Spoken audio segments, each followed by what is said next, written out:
Since day one, we set out to significantly improve the lives of as many people as possible. And with a little help, you found new answers, discovered new places. The right words came at just the right time.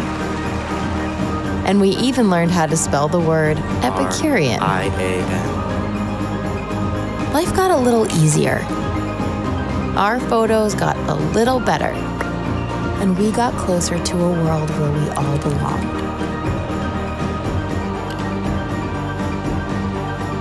All stations ready to resume count. 3, 2, 1. We have liftoff. So as we stand on the cusp of a new era, new breakthroughs in AI will reimagine the ways we can help. We will have the chance to improve the lives of billions of people. We will give businesses the opportunity to thrive and grow. And help society answer the toughest questions we have to face. Now, we don't take this for granted. So while our ambition is bold, our approach will always be responsible. Because our goal is to make AI helpful for everyone.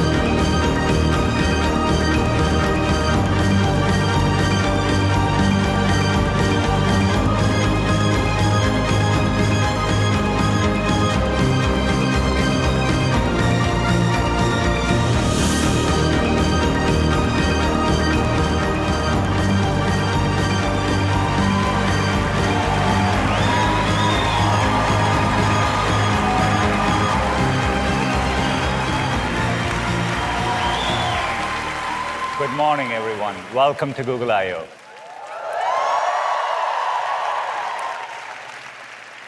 It's great to see so many of you here at Shoreline, so many developers, and a huge thanks to the millions joining from around the world, from Bangladesh to Brazil to our new Bayview campus right next door. It's so great to have you as always.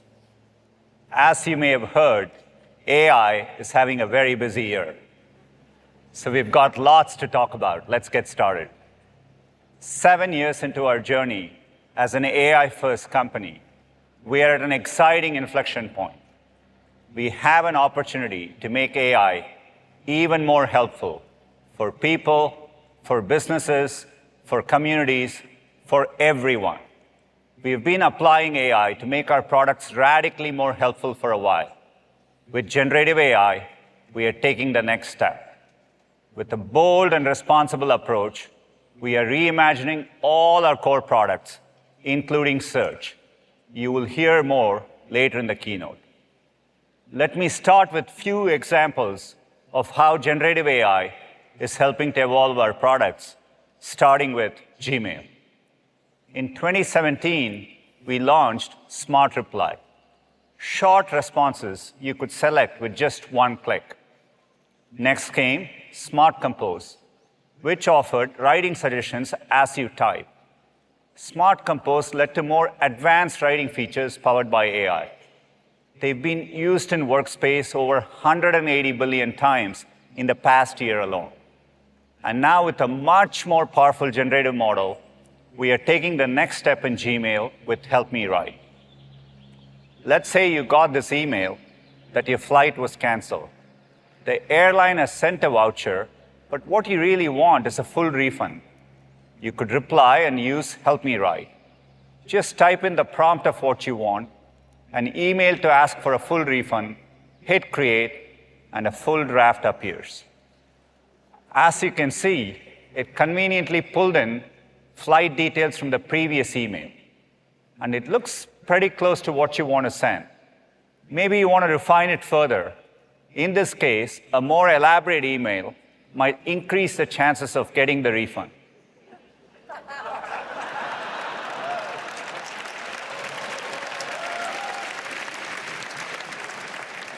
And there you go. I think it's ready to send. Help Me Write will start rolling out as part of our Workspace updates. And just like with Smart Compose, you will see it get better over time. The next example is Maps. Since the early days of Street View, AI has stitched together billions of panoramic images so people can explore the world from their device. At last year's I/O, we introduced Immersive View, which uses AI to create a high-fidelity representation of a place so you can experience it before you visit. Now we are expanding that same technology to do what Maps does best: help you get where you want to go. Google Maps provides 20 billion kilometers of directions every day. That's a lot of trips. Imagine if you could see your whole trip in advance. With Immersive View for routes, now you can, whether you're walking, cycling, or driving. Let me show you what I mean. Say I'm in New York City and I want to go on a bike ride. Maps has given me a couple of options close to where I am. I like the one on the waterfront, so let's go with that. Looks scenic. And I want to get a feel for it first. Click on Immersive View for routes, and it's an entirely new way to look at my journey. I can zoom in to get an incredible bird's eye view of the ride. And as we turn, we get onto a great bike path.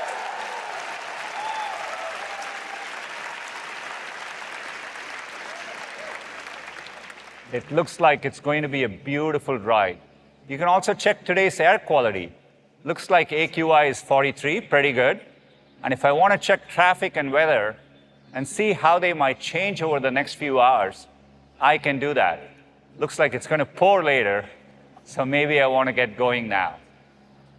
Immersive View for routes will begin to roll out over the summer and launch in 15 cities by the end of the year, including London, New York, Tokyo, and San Francisco.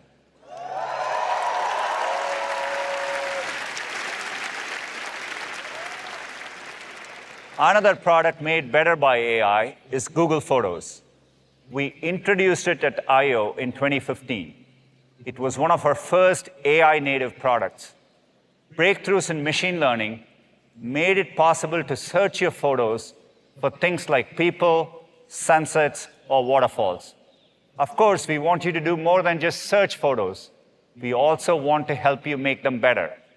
In fact, every month, 1.7 billion images are edited in Google Photos. AI advancements give us more powerful ways to do this. For example, Magic Eraser, launched first on Pixel, uses AI-powered computational photography to remove unwanted distractions. And later this year, using a combination of semantic understanding and generative AI, you can do much more with a new experience called Magic Editor. Let's have a look. Say you're on a hike and you stop to take a photo in front of a waterfall. You wish you had taken your bag off for the photo, so let's go ahead and remove that bag strap. The photo feels a bit dark, so you can improve the lighting. And maybe you want to even get rid of some clouds to make it feel as sunny as you remember it. Looking even closer, you wish you had posed so it looks like you're really catching the water in your hand. No problem. You can adjust that.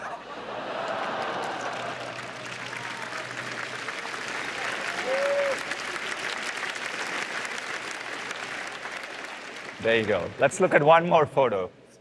This is a great photo, but as a parent, you always want your kid at the center of it all. And it looks like the balloons got cut off in this one. So you can go ahead and reposition the birthday boy. Magic Editor automatically recreates parts of the bench and balloons that were not captured in the original shot. As a finishing touch, you can punch up the sky. It changes the lighting in the rest of the photo so the edit feels consistent. It's truly magical. We are excited to roll out Magic Editor in Google Photos later this year.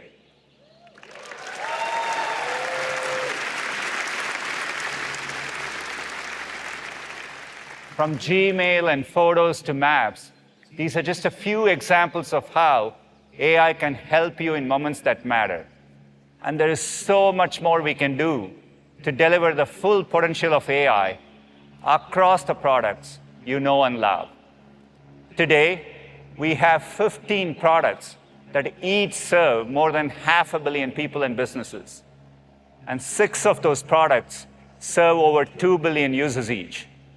This gives us so many opportunities to deliver on our mission, to organize the world's information and make it universally accessible and useful. It's a timeless mission that feels more relevant with each passing year. And looking ahead, making AI helpful for everyone is the most profound way we will advance our mission. And we are doing this in 4 important ways. First, by improving your knowledge and learning and deepening your understanding of the world. Second, by boosting creativity and productivity so you can express yourself and get things done. Third, by enabling developers and businesses to build their own transformative products and services. And finally, by building and deploying AI responsibly so that everyone can benefit equally.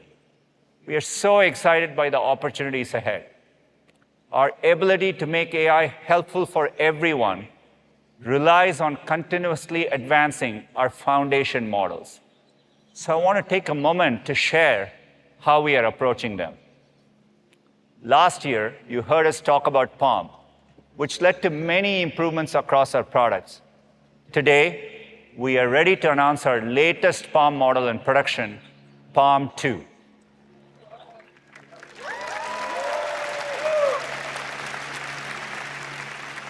PaLM 2 builds on our fundamental research and our latest infrastructure.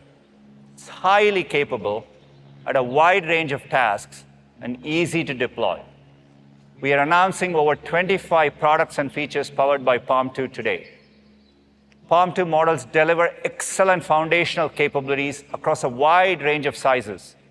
We've affectionately named them Gecko, Otter, Bison, and Unicorn. Gecko is so lightweight that it can work on mobile devices, fast enough for great interactive applications on device, even when offline. PaLM 2 models are stronger in logic and reasoning thanks to broad training on scientific and mathematical topics. It's also trained on multilingual text, spanning over 100 languages, so it understands and generates nuanced results. Combined with powerful coding capabilities, PaLM 2 can also help developers collaborating around the world. Let's look at this example. Let's say you're working with a colleague in Seoul and you're debugging code. You can ask it to fix a bug and help out your teammate by adding comments in Korean to the code. It first recognizes the code is recursive, suggests a fix, and even explains the reasoning behind the fix. And as you can see, it added comments in Korean, just like you asked.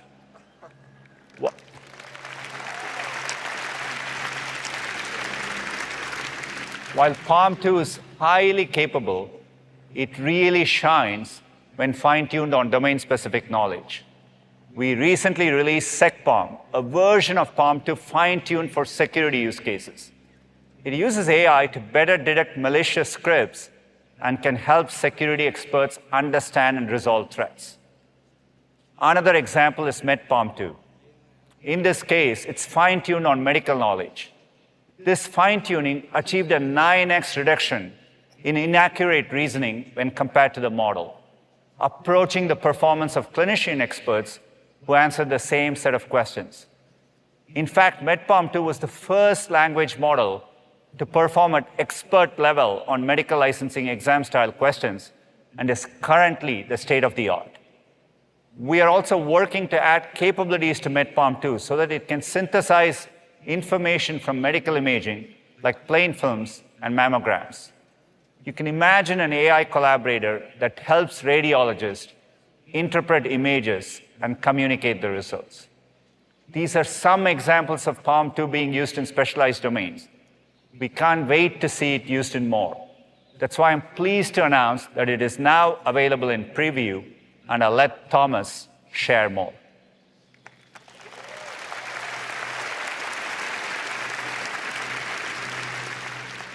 PaLM 2 is the latest step in our decade-long journey to bring AI in responsible ways to billions of people.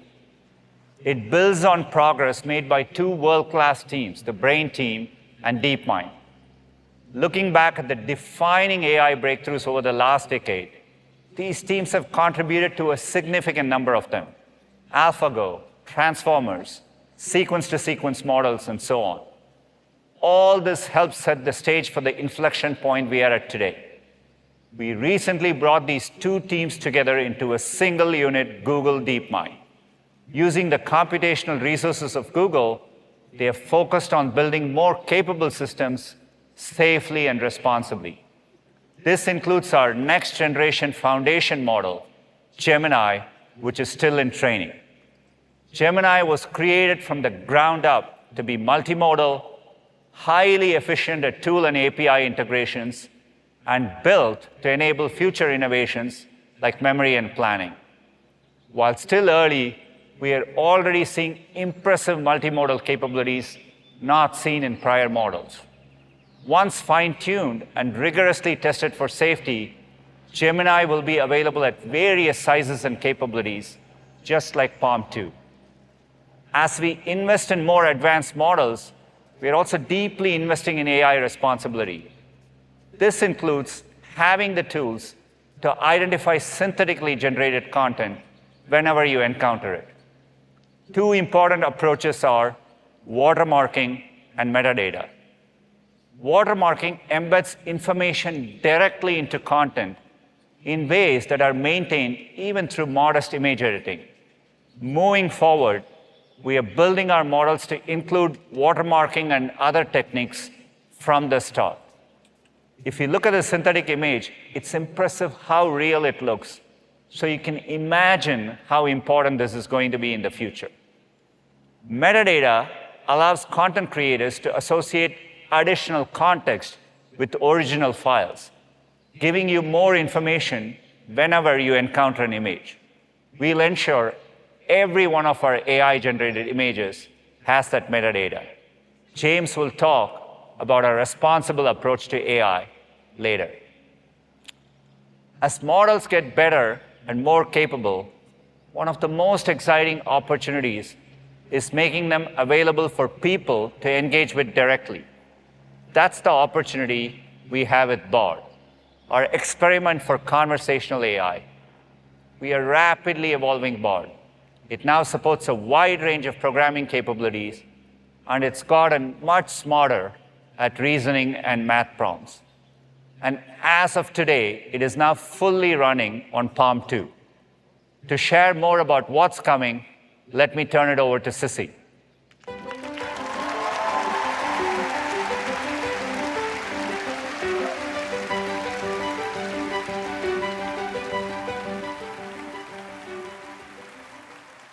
Thanks, Sundar. Large language models have captured the world's imagination, changing how we think about the future of computing. We launched Bard as a limited access experiment on a lightweight large language model to get feedback and iterate. And since then, the team has been working hard to make rapid improvements and launch them quickly. With Palm 2, Bard's math, logic, and reasoning skills made a huge leap forward, underpinning its ability to help developers with programming. Bard can now collaborate on tasks like code generation, debugging, and explaining code snippets. Bard has already learned more than 20 programming languages, including C++, Go, JavaScript, Python, Kotlin, and even Google Sheets functions. And we're thrilled to see that coding has quickly become one of the most popular things that people are doing with Bard. So let's take a look at an example. I've recently been learning chess, and for fun, I thought I'd see if I can program a move in Python. How would I use Python to generate the scholar's mate move in chess? Okay, here Bard created a script to recreate this chess move in Python. And notice how it also formatted the code nicely, making it easy to read. We've also heard great feedback from developers about how Bard provides code citations. And starting next week, you'll notice something right here. We're making code citations even more precise. If Bard brings in a block of code, just click this annotation, and Bard will underline the block and link to the source. Now, Bard can also help me understand the code. Could you tell me what chess.board does in this code? Now, this is a super helpful explanation of what it's doing and makes things more clear. All right, let's see if we can make this code a little better. How would I improve this code? Okay, let's see. There's a list comprehension, creating a function, and using a generator. Those are some great suggestions. Now, could you join them into one single Python code block? Okay, now Bard is rebuilding the code with these improvements. Okay, great. How easy was that? And in a couple clicks, I can move this directly into Colab. Developers love the ability to bring code from Bard into their workflow, like to Colab. So coming soon, we're adding the ability to export and run code with our partner Replit, starting with Python.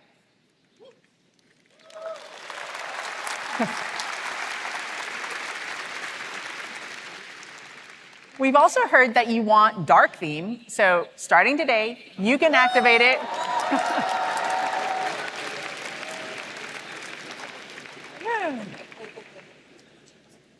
You can activate it right in Bard or let it follow your OS settings. And speaking of exporting things, people often ask Bard for a head start drafting emails and documents.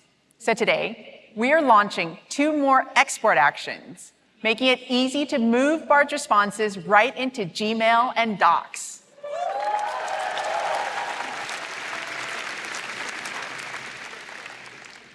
So we're excited by how quickly Bard and the underlying models are improving, but we're not stopping there. We want to bring more capabilities to Bard to fuel your curiosity and imagination. And so I'm excited to announce that tools are coming to Bard.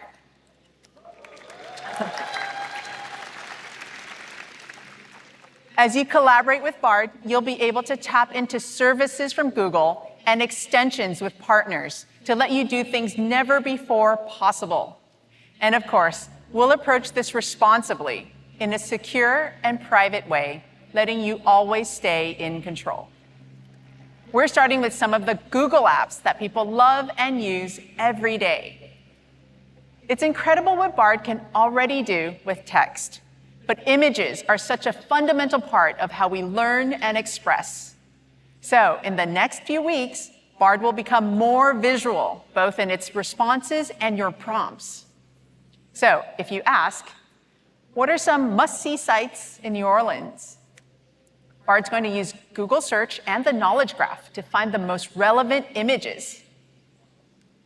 Okay, here we go. The French Quarter, the Garden District. These images are really giving me a much better sense of what I'm exploring. We'll also make it easy for you to prompt Bard with images, giving you even more ways to explore and create. People love Google Lens, and in the coming months, we're bringing in the powers of Lens to Bard. So,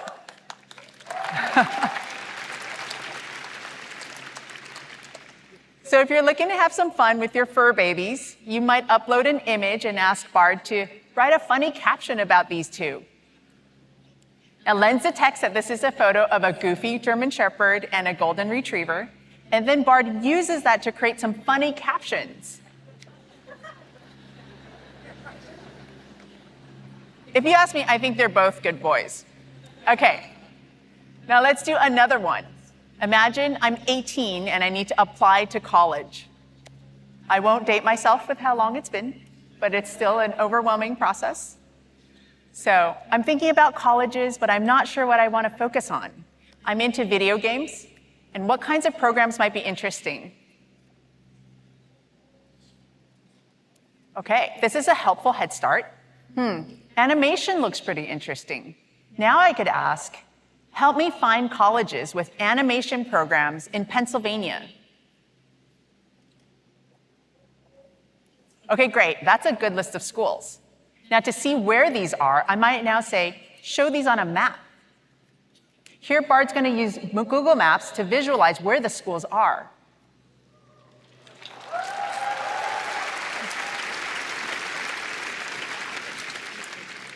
This is super helpful, and it's exciting to see that there's plenty of options not too far from home.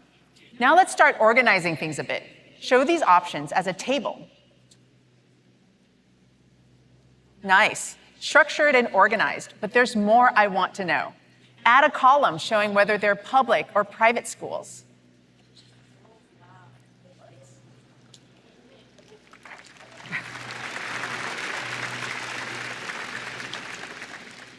Perfect. This is a great start to build on. And now let's move this to Google Sheets so my family can jump in later to help me with my search.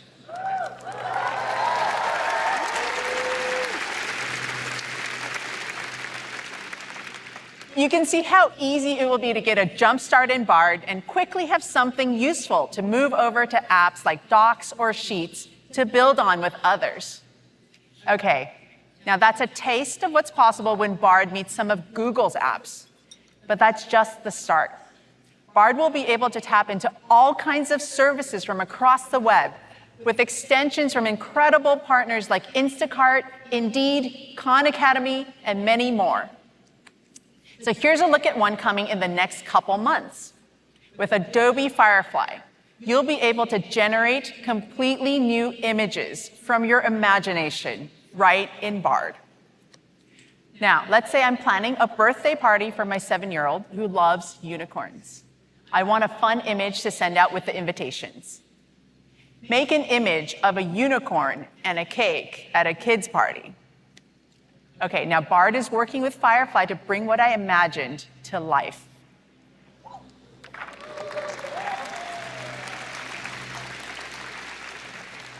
How amazing is that? This will unlock all kinds of ways that you can take your creativity further and faster. And we are so excited for this partnership. Bard continues to rapidly improve and learn new abilities. And we want to let people around the world try it out and share their feedback. So today, we are removing the waitlist and opening up Bard to over 180 countries and territories.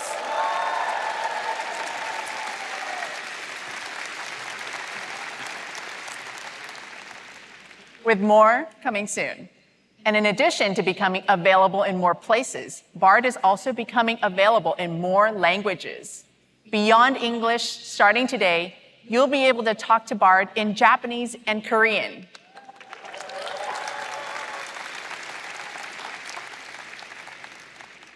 Adding languages responsibly involves deep work to get things like quality and local nuances right. And we're pleased to share that we're on track to support 40 languages soon.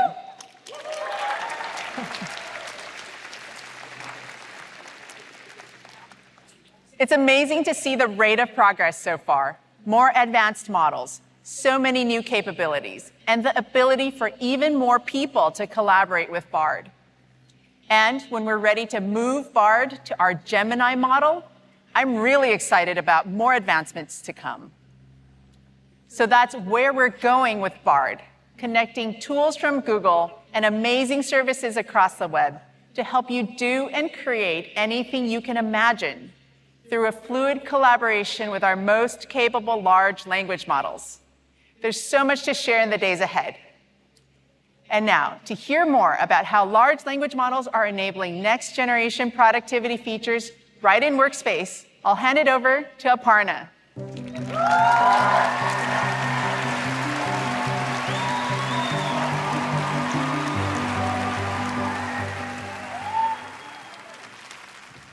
From the very beginning, Workspace was built to allow you to collaborate in real time with other people. Now, you can collaborate in real time with AI. AI can act as a coach, a thought partner, a source of inspiration, as well as a productivity booster across all of the apps of Workspace. Our first steps with AI as a collaborator were via the Help Me Write feature in Gmail and Docs, which launched to trusted testers in March. We've been truly blown away by the clever and creative ways these features are being used, from writing essays, sales pitches, project plans, client outreach, and so much more. Since then, we've been busy expanding these helpful features across more surfaces. Let me show you a few examples. One of our most popular use cases is the trusty job description. Every business, big or small, needs to hire people. A good job description can make all the difference. Here's how Docs has been helping. Say you run a fashion boutique and need to hire a textile designer. To get started, you enter just a few words as a prompt. Senior level job description for textile designer.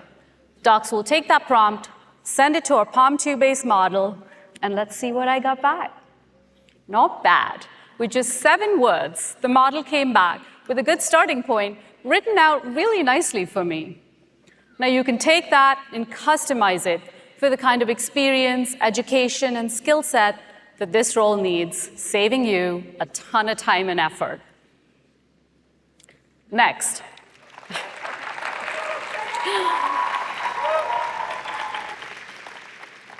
Let me show you how you can get more organized with Sheets. Imagine you run a dog walking business and need to keep track of things like your clients, logistics about the dogs, like what time they need to be walked, for how long, etc. Sheets can help you get organized. In a new sheet, simply type something like client and pet roster for a dog walking business with rates and hit create. Sheet sends this input to a fine-tuned model that we've been training with all sorts of Sheet-specific use cases. Look at that. The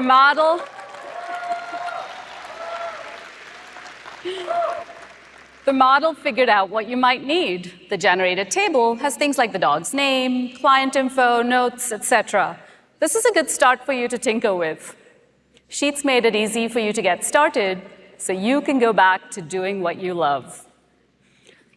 Speaking of getting back to things you love, let's talk about Google Slides. People use slides for storytelling all the time, whether at work or in their personal lives. For example, you get your extended family to collect anecdotes, haikus, jokes for your parents' 50th wedding anniversary in a slide deck. Everyone does their bit, but maybe this deck could have more pizzazz. Let's pick one of the slides and use the poem on there as a prompt for image generation. Mom loves her pizza, cheesy and true, while Dad's favorite treat is a warm pot of fondue. Let's hit create and see what it comes up with. Behind the scenes, that quote is sent as an input to our text-to-image models, and we know it's unlikely that the user will be happy with just one option, so we generate about 6 to 8 images so that you have the ability to choose and refine. Whoa, I have some oddly delicious-looking fondue pizza images. Now, this style's a little too cartoony for me, so I'm going to ask it to try again. Let's change the style to photography and give it a whirl. Just as weird, but it works for me.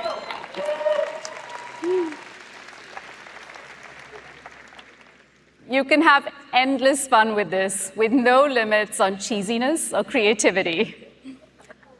Starting next month, trusted testers will be able to try this and 6 more generative AI features across Workspace. And later this year, all of this will be generally available to business and consumer Workspace users via a new service called Duet AI for Workspace.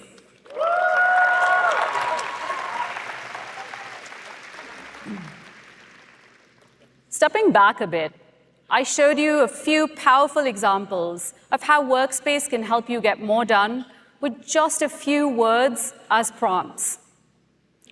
Prompts are a powerful way of collaborating with AI. The right prompt can unlock far more from these models. However, it can be daunting for many of us to even know where to start. Well, what if we could solve that for you? What if AI could proactively offer you prompts? Even better, what if these prompts were actually contextual and changed based on what you're working on? I am super excited to show you a preview of just that. This is how we see the future of collaboration with AI coming to life. Let's switch to a live demo so I can show you what I mean. Tony's here to help me with that. Hey, Tony. Hey, Aparna. So My niece Mira and I are working on a spooky story together for summer camp. We've already written a few paragraphs, but now we're stuck. Let's get some help. As you can see, we launched a side panel, something the team fondly calls Sidekick. Sidekick instantly reads and processes the document and offers some really neat suggestions, along with an open prompt dialogue. If we look closely, we can see some of the suggestions, like what happened to the golden seashell? What are common mystery plot twists? Let's try the seashell option and see what it comes back with.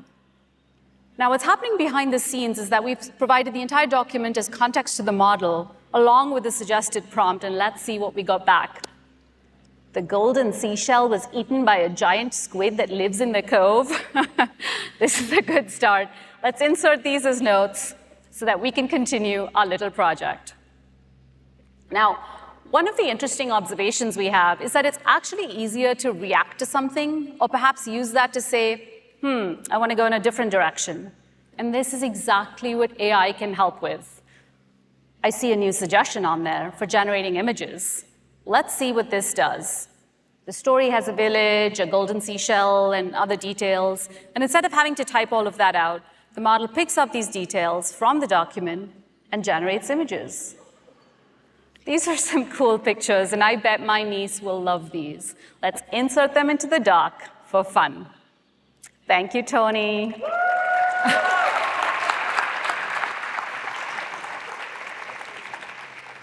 I'm going to walk you through some more examples, and this will help you see why this powerful new contextual collaboration is such a remarkable boost to productivity and creativity. Say you're writing to your neighbors about an upcoming potluck. Now, as you can see, Sidekick has summarized what this conversation is about. Last year, everyone brought hummus. Who doesn't love hummus? But this year, you want a little more variety.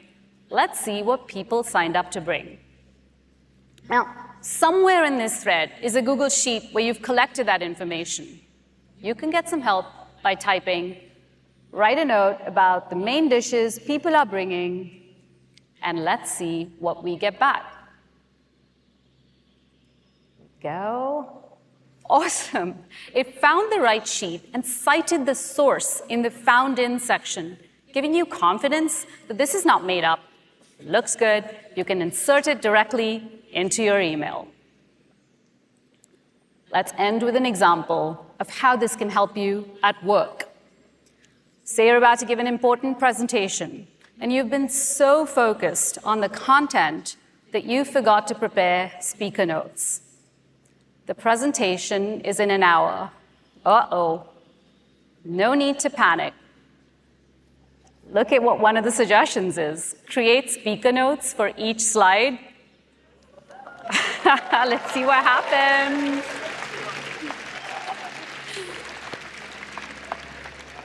What happened behind the scenes here is that the presentation and other relevant context was sent to the model to help create these notes. And once you've reviewed them, you can hit Insert and edit the notes to convey what you intended. So you can now deliver the presentation without worrying about the notes. As you can see, we've been having a ton of fun playing with this. We can see the true potential of AI as a collaborator, and we'll be bringing this experience to Duet AI for Workspace. With that, I'll hand it back to Sundar.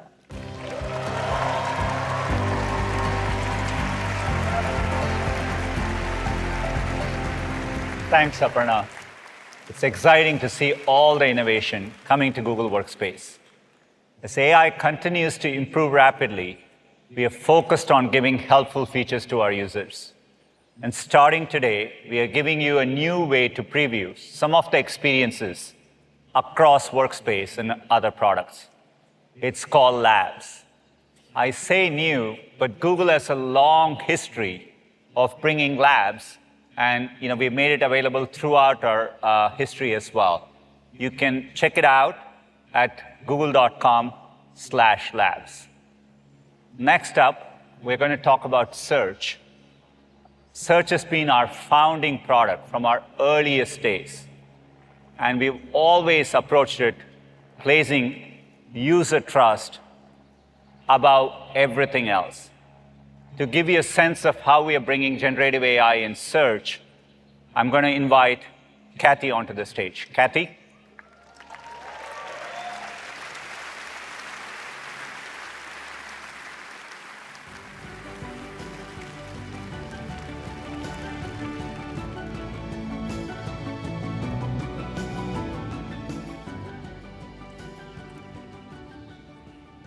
Thanks, Sundar. You know, I've been working in search for many years, and what inspires me so much is how it continues to be an unsolved problem. And that's why I'm just so excited by the potential of bringing generative AI into search. Let's give it a whirl. So let's start with a search for what's better for a family with kids under 3 and a dog, Bryce Canyon or Arches? Now, although this is the question that you have, you probably wouldn't ask it in this way today. You'd break it down into smaller ones, sift through the information, and then piece things together yourself. Now, search does the heavy lifting for you. What you see here looks pretty different, so let me first give you a quick tour. You'll notice a new integrated search results page, so you can get even more out of a single search. There's an AI-powered snapshot that quickly gives you the lay of the land on a topic. And so here you can see that while both parks are kid-friendly, only Bryce Canyon has more options for your furry friend. Then, if you want to dig deeper, there are links included in the snapshot. You can also click to expand your view, and you'll see how the information is corroborated. So you can check out more details and really explore the richness of the topic.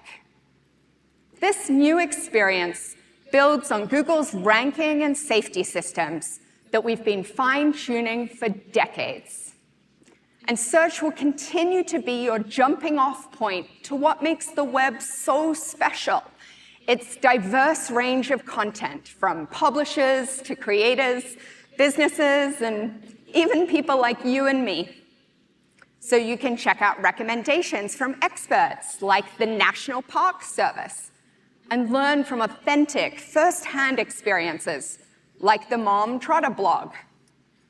Because even in a world where AI can provide insights, we know that people will always value the input of other people, and a thriving web is essential to that. These new generative AI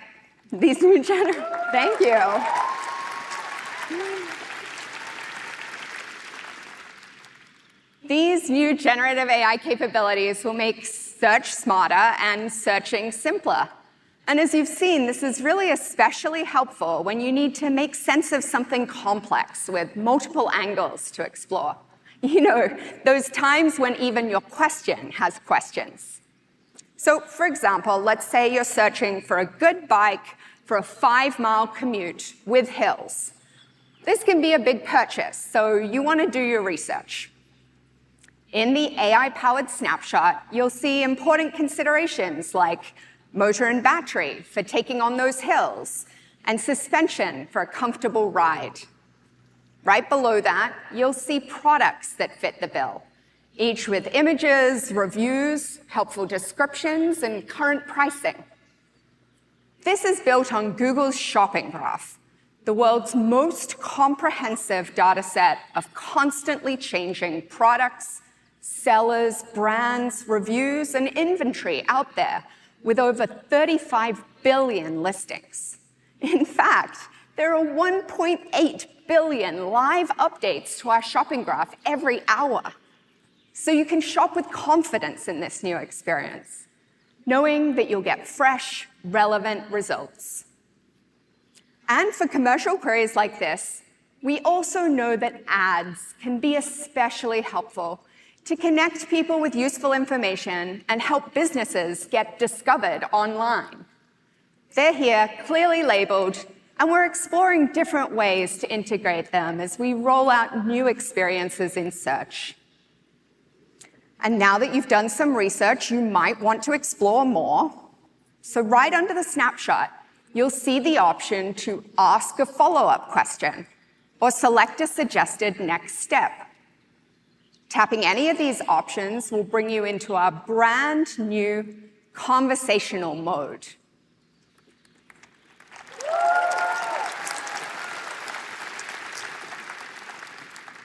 In this case, maybe you want to ask a follow-up about e-bikes. So you look for one in your favorite color, red. And without having to go back to square one, Google Search understands your full intent and that you're looking specifically for e-bikes in red that would be good for a 5-mile commute with hills. And even when you're in this conversational mode, it's an integrated experience. So you can simply scroll to see other search results. Now, maybe this e-bike seems to be a good fit for your commute. With just a click, you're able to see a variety of retailers that have it in stock and some that offer free delivery or returns. You'll also see current prices, including deals, and can seamlessly go to a merchant's site, check out, and turn your attention to what really matters, getting ready to ride. These new generative AI capabilities also unlock a whole new category of experiences on search. It could help you create a clever name for your cycling club, craft the perfect social post to show off your new wheels, or even test your knowledge on bicycle hand signals. These are things you may never have thought to ask search for before. Shopping is just one example of where this can be helpful. Let's walk through another one in a live demo. What do you say? Yeah. So, special shout out to my 3-year-old daughter who is obsessed with whales. I wanted to teach her about whale song, so let me go to the Google app and ask, why do whales like to sing? And so here, I see a snapshot that organizes the web results and gets me to key things I want to know, so I can understand quickly that, oh, they sing for a lot of different reasons, like to communicate with other whales, but also to find food. And I can click See More to expand here as well. Now, if I was actually with my daughter and not on stage in front of thousands of people, I'd be checking out some of these web results right now. They look pretty good. Now, I'm thinking she'd get a kick out of seeing one up close, so let me ask, can I see whales in California?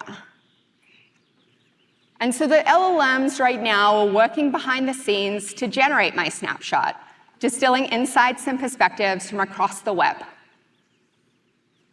It looks like in Northern California, I can see humpbacks around this time of year. That's cool.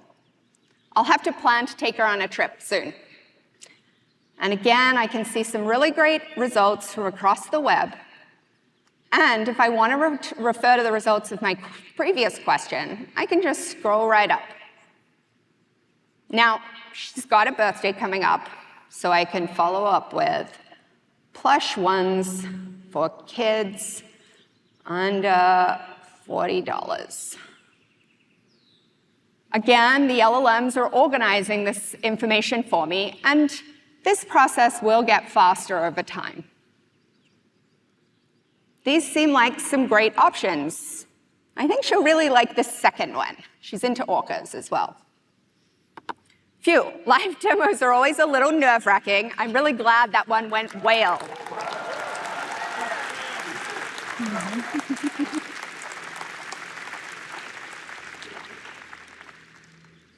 What you've seen today is just a first look at how we're experimenting with generative AI in search. And we're excited to keep improving with your feedback through our Search Labs program. This new search generative experience, also known as SGE, will be available in labs, along with some other experiments, and they'll be rolling out in the coming weeks. If you're in the US, you can join the waitlist today by tapping the Labs icon in the latest version of the Google app or Chrome desktop. This new experience really reflects the beginning of a new chapter, and you can think of this evolution as search supercharged. Search has been at the core of our timeless mission for 25 years. And as we build for the future, we're so excited for you to turn to Google for things you never dreamed you could.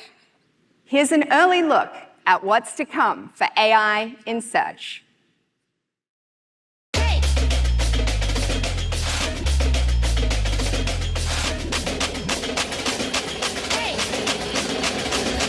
I'ma make them talk like, whoa. Move fast, move slow.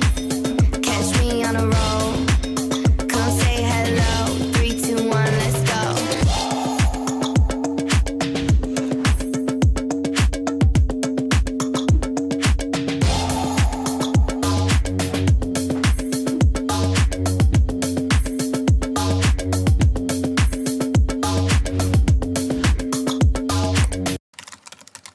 Yes, yes, yes.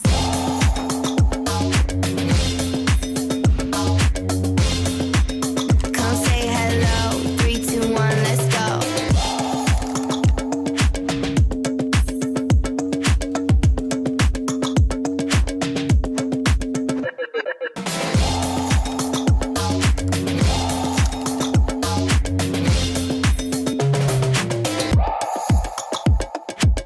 You got this. Let's go. Is a hot dog a sandwich? And the answer is Yes. no. Yes. No. I'ma make them talk like, whoa, whoa, whoa, whoa. I'ma make them talk like. I'ma make them talk like, whoa.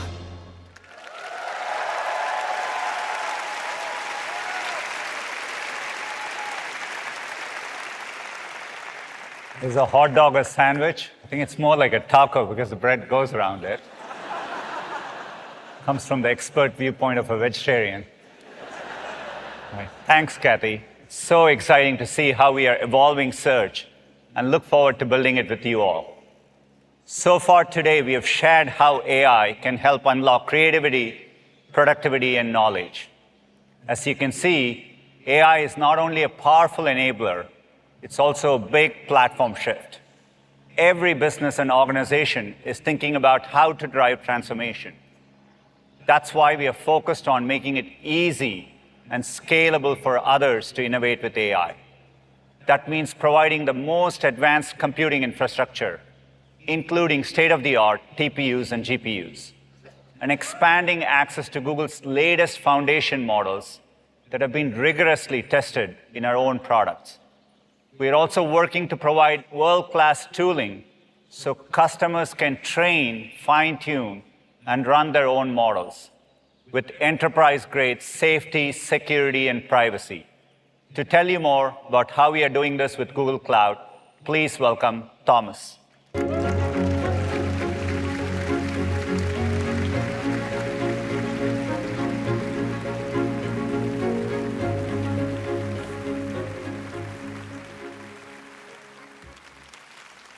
All of the investments you've heard about today are also coming to businesses. So whether you're an individual developer or a full-scale enterprise, Google is using the power of AI to transform the way you work. There are already thousands of companies using our generative AI platform to create amazing content, to synthesize and organize information, to automate processes, and to build incredible customer experiences. And yes, each and every one of you can too. There are 3 ways Google Cloud can help you take advantage of the massive opportunity in front of you. First, you can build generative applications using our AI platform, Vertex AI.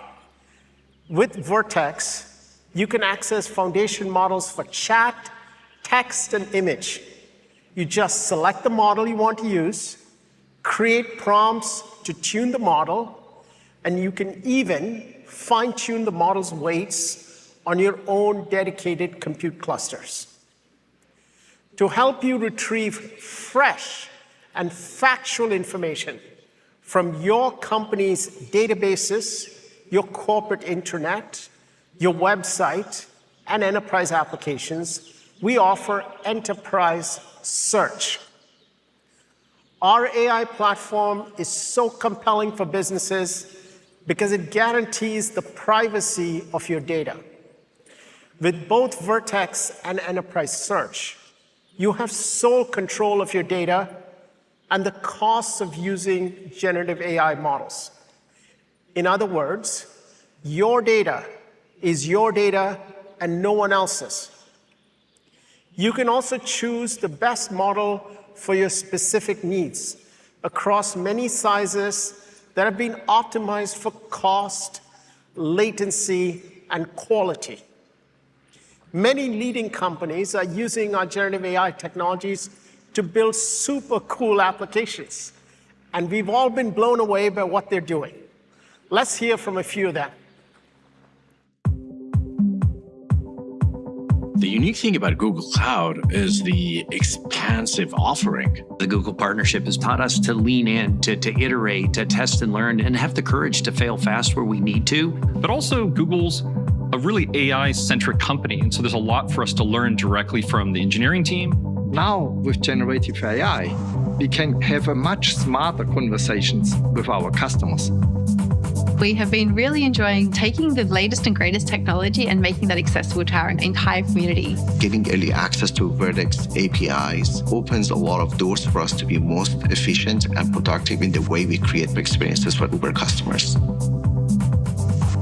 The act of making software is really suddenly opened up to everyone. Now you can talk to the AI on the Replit app and tell it, make me a work app program.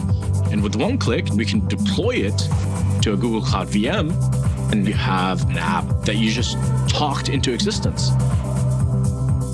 We have an extraordinarily exciting feature in the pipeline. It's called Magic Video, and it enables you to take your videos and images and with just a couple of clicks, turn that into a cohesive story. It is powered by Google's Palm technology, and it truly empowers everyone to be able to create a video with absolute ease. Folks come to a Wendy's, and a lot of times they use some of our acronyms. The Junior Bacon Cheeseburger, they'll come in and give me a JBC. You know, we need to understand what that really means, and voice AI can help make sure that order is accurate every single time. Generative AI can be incorporated in all the business processes Deutsche Bank is running. The partnership with Google has inspired us to leverage technology to truly transform the whole restaurant experience. There is no limitations. There's no other way to describe it. We're just living in the future.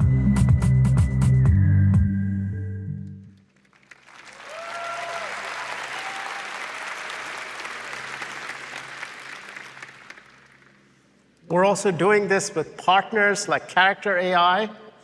We provide Character with the world's most performant and cost-efficient infrastructure for training and serving the models.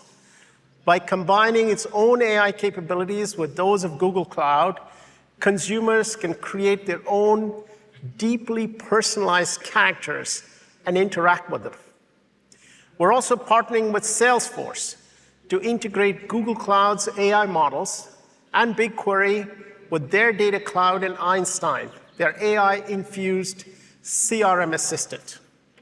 In fact, we're working with many other incredible partners, including consultancies, software as a service leaders, consumer internet companies, and many more, to build remarkable experiences with our AI technologies. In addition to Palm 2, we're excited to introduce 3 new models in Vertex, including Imagine, which powers image generation, editing, and customization from text inputs. Cody, for code completion and generation, which you can train on your own code base. to help you build applications faster. And Chirp, our universal speech model, which brings speech-to-text accuracy for over 300 languages. We're also introducing reinforcement learning from human feedback into Vertex AI. You can fine-tune pre-trained models by incorporating human feedback to further improve the model's results. You can also fine-tune a model on domain or industry-specific data, as we have with SecPalm and MedPalm, so they become even more powerful. All of these features are now in preview, and I encourage each and every one of you to try them.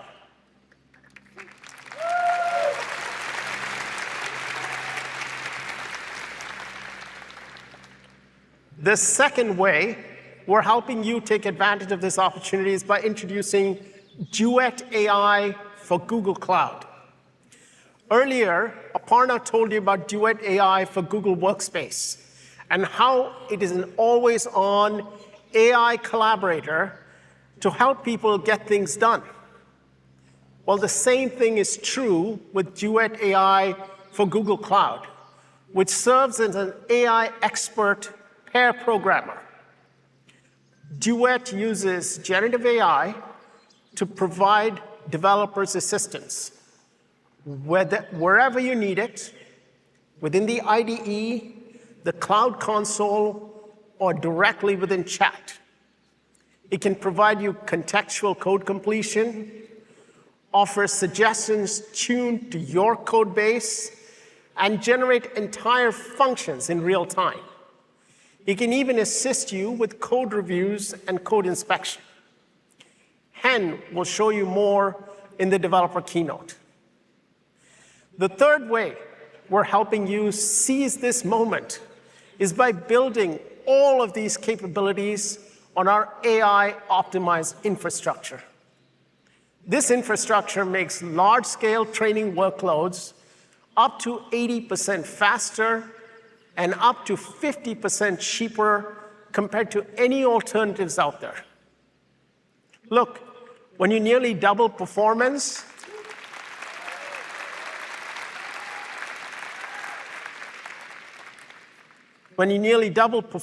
for less than half the cost, amazing things happen.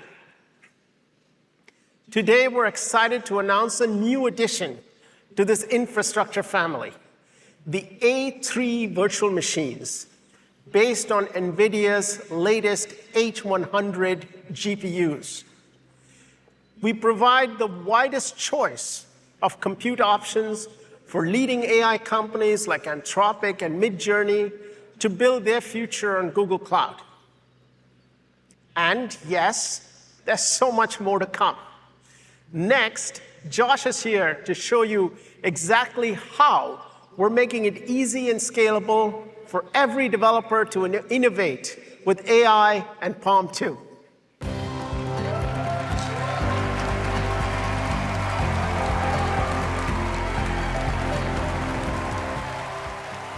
Thanks, Thomas. Our work is enabling businesses, and it's also empowering developers. Palm 2, our most capable language model that Sundar talked about, powers the Palm API. Since March, we've been running a private preview with our Palm API, and it's been amazing to see how quickly developers have used it in their applications. Like Chapter, who are generating stories so you can choose your own adventure, forever changing story time. Or Game On Technology, a company that makes chat apps for sports fans and retail brands to connect with their audiences. And there's also Wendy's. They're using the Palm API to help customers place that correct order for the Junior Bacon Cheeseburger they talked about in their Talk to Menu feature. But I'm most excited about the response we've gotten from the developer tools community. Developers want choice when it comes to language models, and we're working with leading developer tools companies like LangChain, Chroma, and many more to support the Palm API. We've also integrated it into Google developer tools like Firebase and Colab.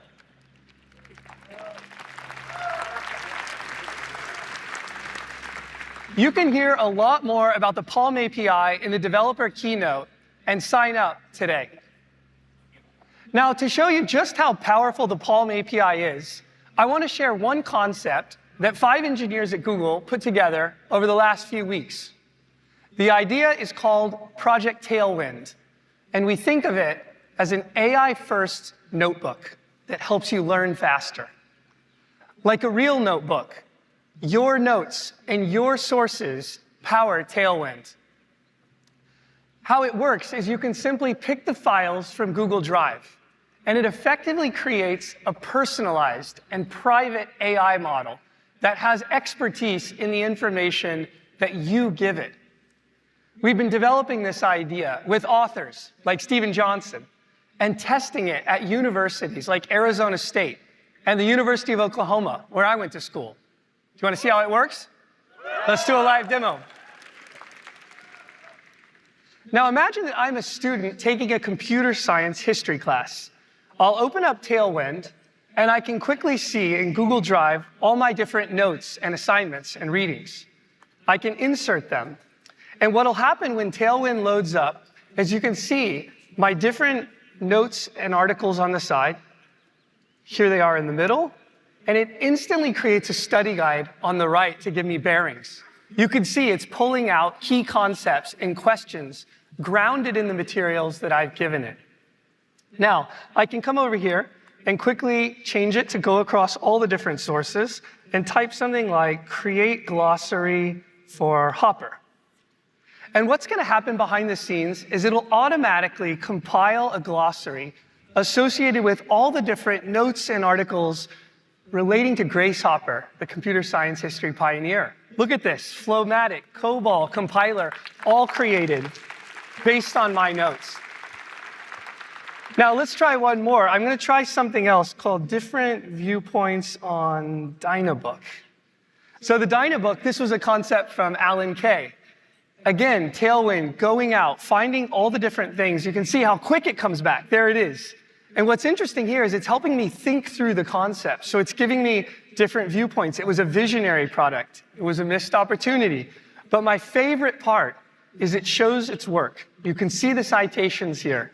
When I hover over, here's something from my class notes. Here's something from an article the teacher assigned. It's all right here, grounded in my sources.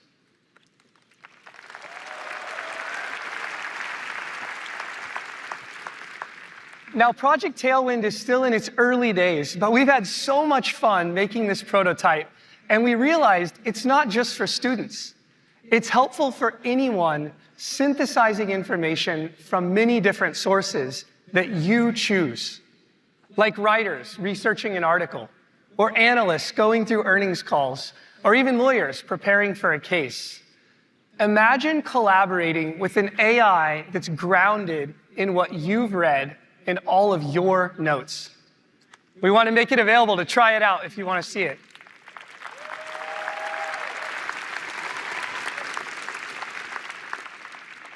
There's a lot more you can do with Palm 2, and we can't wait to see what you build using the Palm API.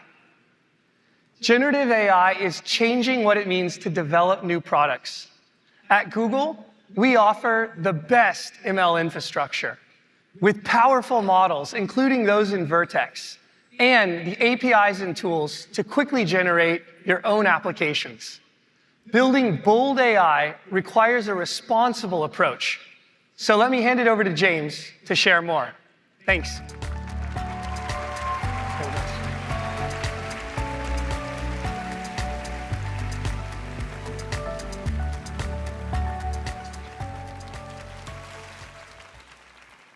Hi, everyone. I'm James. In addition to research, I lead a new area at Google called Technology and Society.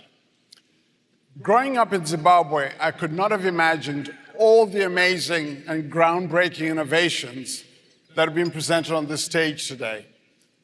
And while I feel it's important to celebrate the incredible progress in AI and the immense potential that it has for people and society everywhere, we must also acknowledge that it's an emerging technology that is still being developed, and there's still so much more to do. Earlier, you heard Sundar say that our approach to AI must be both bold and responsible. While there's a natural tension between the two, we believe it's not only possible, but in fact critical to embrace that tension productively. The only way to be truly bold in the long term is to be responsible from the start. Our field-defining research is helping scientists make bold advances in many scientific fields, including medical breakthroughs. Take, for example, Google DeepMind's AlphaFold, which can accurately predict the 3D shapes of 200 million proteins. That's nearly all the catalog proteins known to science.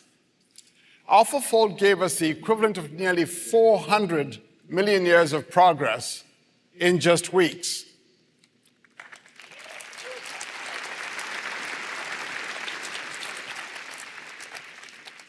So far, more than 1 million researchers around the world have used AlphaFold's predictions, including Feng Xiang's pioneering lab at the Broad Institute of MIT and Harvard. Yeah. In fact, in March this year, Zhang and his colleagues at MIT announced that they'd used AlphaFold to develop a novel molecular syringe, which could deliver drugs to help improve the effectiveness of treatments for diseases like cancer.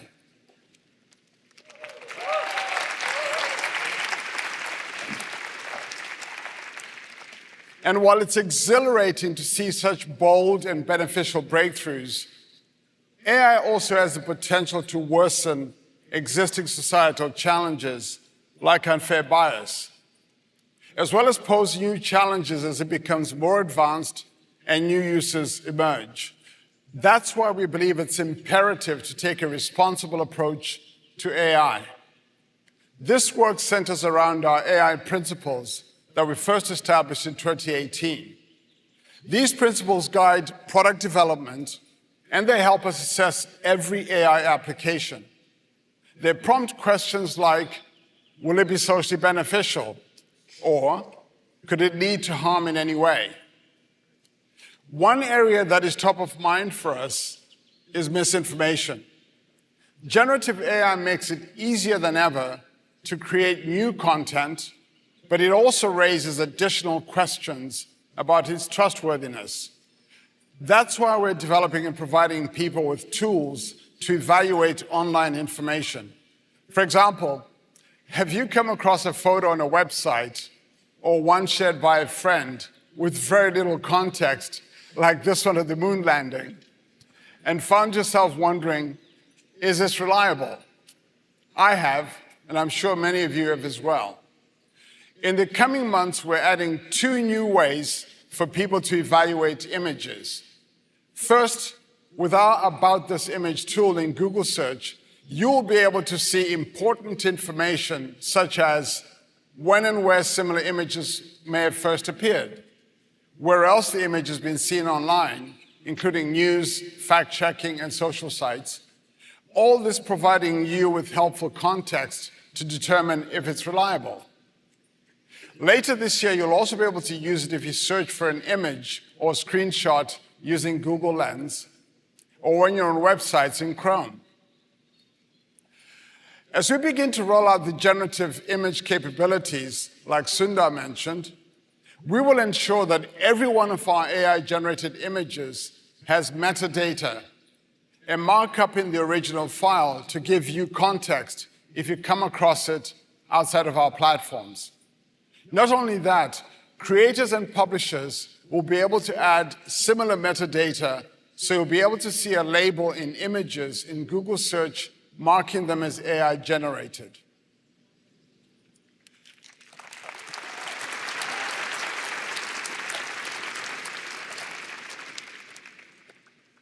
As we apply our AI principles, we also start to see potential tensions when it comes to being bold and responsible. Here's an example. Universal Translate is an experimental AI video dubbing service that helps experts translate a speaker's voice while also matching their lip movements. Let me show you how it works with an online college course created in partnership with Arizona State University. What many college students don't realize is that knowing when to ask for help and then following through on using helpful resources is actually a hallmark of becoming a productive adult. Muchos universitarios no comprenden que saber cuándo pedir ayuda y usar recursos útiles es en realidad una clave para convertirse en un adulto productivo.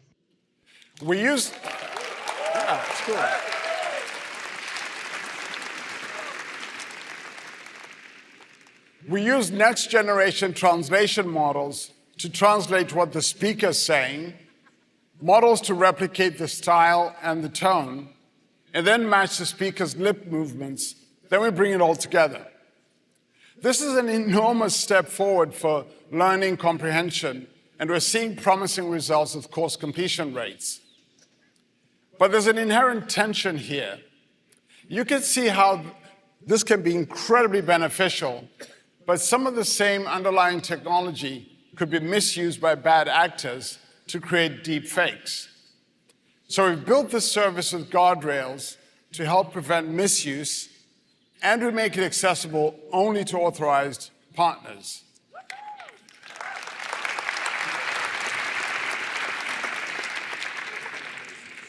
And as Sundar mentioned, soon we'll be integrating new innovations in watermarking into our latest generative models to also help with the challenge of misinformation. Our AI principles also help guide us on what not to do. For instance, years ago, we were the first major company to decide not to make a general-purpose facial recognition API commercially available. We felt there weren't adequate safeguards in place. Another way we live up to our AI principles is with innovations to tackle challenges as they emerge, like reducing the risk of problematic outputs that may be generated by our models. We are one of the first in the industry to develop and launch automated adversarial testing using large language model technology. We do this for queries like this, to help uncover and reduce inaccurate outputs like the one on the left and make them better like the one on the right. We're doing this at a scale that's never been done before at Google, significantly improving the speed, quality, and coverage of testing, allowing safety experts to focus on the most difficult cases. And we're sharing these innovations with others. For example, our Perspective API, originally created to help publishers mitigate toxicity, is now being used in large language models. Academic researchers have used our Perspective API to create an industry evaluation standard. And today, all significant large language models, including those from OpenAI and Anthropic, incorporate this standard to evaluate toxicity generated by their own models. Building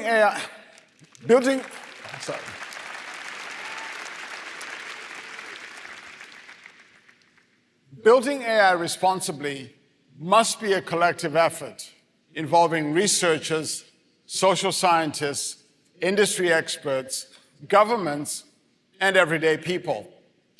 As well as creators and publishers, everyone benefits from a vibrant content ecosystem today and in the future. That's why we're getting feedback and we'll be working with the web community on ways to give publishers choice and control over their web content. It's such an exciting time. There's so much we're going to accomplish and so much we must get right together. We look forward to working with all of you. And now I'll hand it off to Samir, who will speak to you about all the exciting developments we're bringing to Android. Thank you.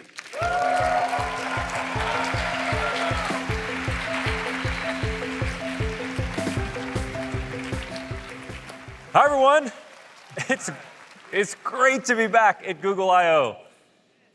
As you've heard today, our bold and responsible approach to AI can unlock people's creativity and potential. But how can all this helpfulness reach as many people as possible?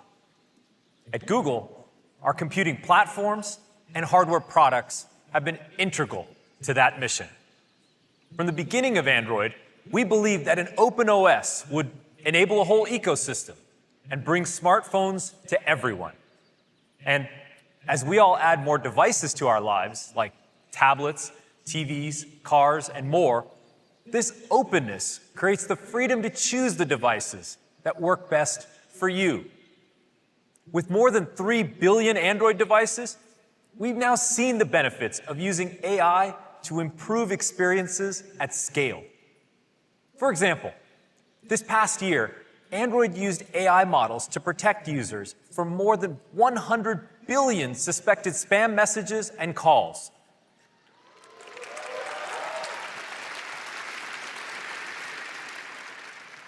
We can all agree that's pretty useful. There are so many opportunities where AI can just make things better. Today, we'll talk about 2 big ways Android is bringing that benefit of computing to everyone. First, continuing to connect you to the most complete ecosystem of devices, where everything works better together. And second, using AI to make the things you love about Android even better, starting with customization and expression. Let's begin by talking about Android's ecosystem of devices, starting with 2 of the most important, tablets and watches. Over the last 2 years, we've redesigned the experience on large screens, including tablets and foldables. We introduced a new system for multitasking that makes it so much easier to take advantage of all that extra screen real estate and seamlessly move between apps. We've made huge investments to optimize more than 50 Google apps, including Gmail, Photos, and Meet. And we're working closely with partners such as Minecraft, Spotify, and Disney Plus to build beautiful experiences that feel intuitive on larger screens. People are falling in love with Android tablets, and there are more great devices to pick from than ever. Stay tuned for our hardware announcements, where you just might see some of the awesome new features we're building for tablets in action. It's really exciting to see the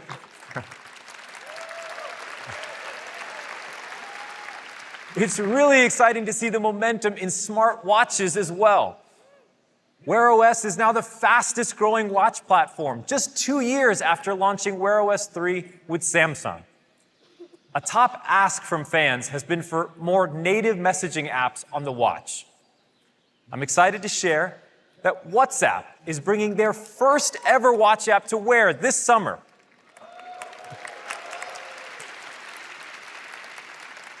I'm really enjoying using WhatsApp on my wrist. I can start a new conversation, reply to messages by voice, and even take calls.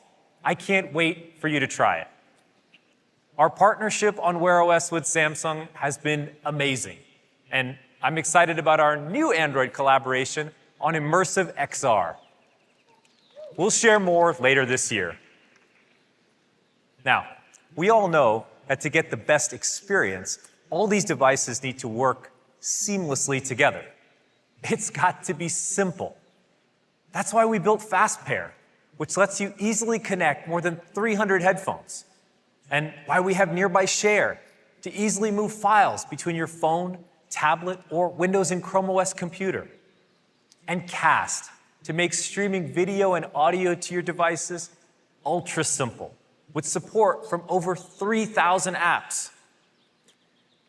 It's great to have all your devices connected, but if you're anything like me, it can be hard to keep track of all this stuff. Just ask my family. I misplace my earbuds at least 3 times a day, which is why we're launching a major update to our Find My Device experience to support a wide range of devices in your life, including headphones, tablets, and more. It's powered by a network of billions of Android devices around the world. So if you leave your earbuds at the gym, other nearby Android devices can help you locate them. And for other important things in your life, like your bicycle or suitcase, Tile, Chipolo, and others will have tracker tags that work with the Find My Device network as well.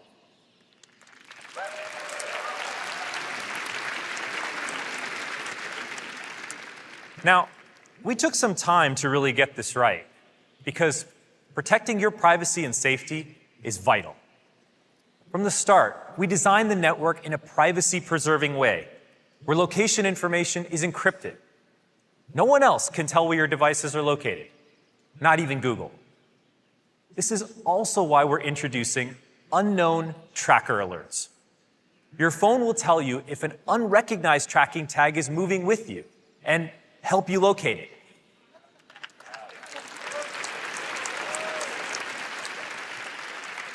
It's important these warnings work on your Android phone, but on other types of phones as well. That's why last week we published a new industry standard with Apple, outlining how unknown tracker alerts will work across all smartphones.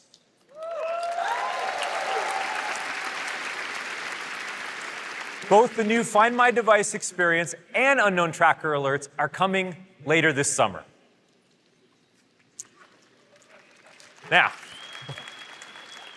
we've talked a lot about connecting devices, but Android's also about connecting people. After all, phones were created for us to communicate with our friends and family. When you're texting in a group chat, you shouldn't have to worry about whether everyone is using the same type of phone. Sending high-quality images and video, getting typing notifications, and end-to-end encryption should all just work. That's why we've worked with our partners on upgrading old SMS and MMS technology to a modern standard called RCS that makes all of this possible. And there are now over 800 million people with RCS. On our way to over 1 billion by the end of the year. We hope every mobile operating system gets the message and adopts RCS. So we can all hang out in the group chat together, no matter what device we're using. Whether it's connecting with your loved ones or connecting all of your devices, Android's complete ecosystem makes it easy. Another thing people love about Android is the ability to customize their devices and express themselves. Here's Dave to tell you how we're taking this to the next level with generative AI.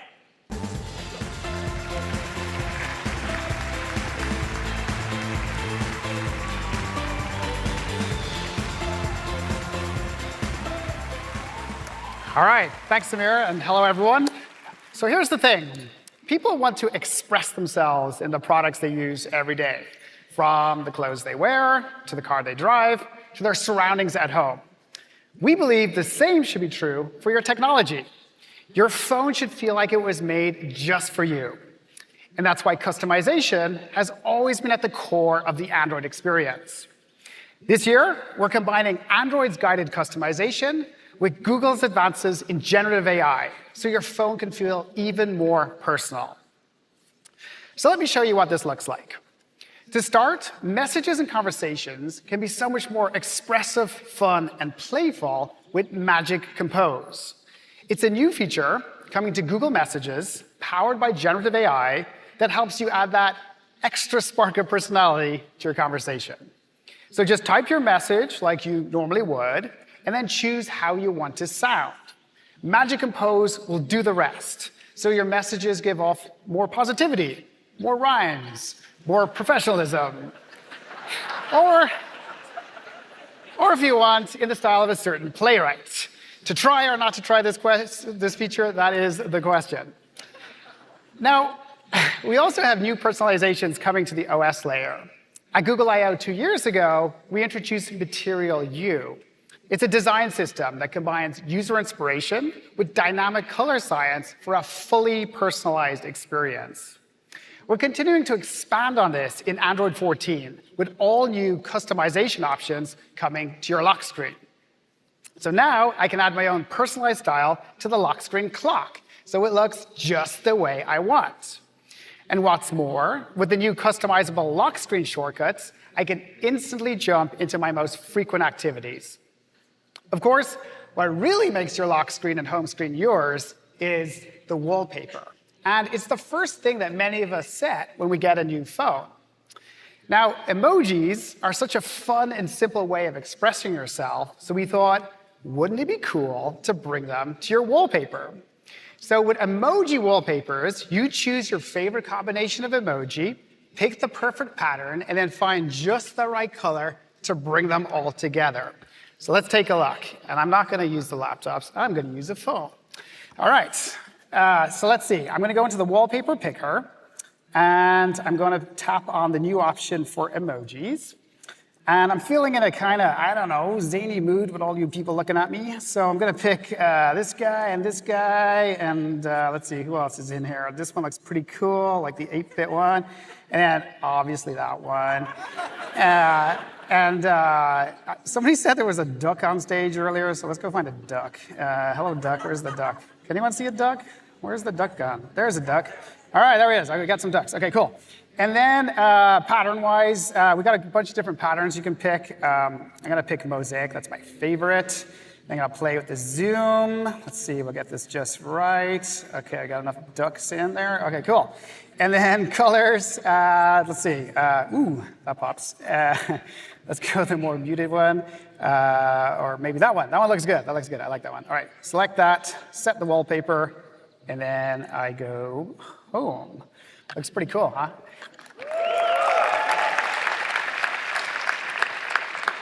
And the little emojis, they react when you tap them, which I find I find this unusually satisfying. And how much time have I got? OK, no, OK, we'll move on. OK, so of course, many of us like to use a favorite photo for our wallpaper. And so with the new cinematic wallpaper feature, you can create a stunning 3D image from any regular photo and then use it as your wallpaper. So let's take a look. So this time, I'm going to go into my photos. And I really like this photo of my daughter. So let me select that. And you'll notice there's a sparkle icon at the top. So if I tap that, I get a new option for cinematic wallpaper. So let me activate that and then wait for it. Boom. OK. Now, under the hood, we're using an on-device convolutional neural network to estimate depth, and then a generative adversarial network for in-painting as the background moves. The result is a beautiful cinematic 3D photo. So then let me set the wallpaper, and then I'm going to return home. And check out the parallax effect as I tilt the device. It literally jumps off the screen.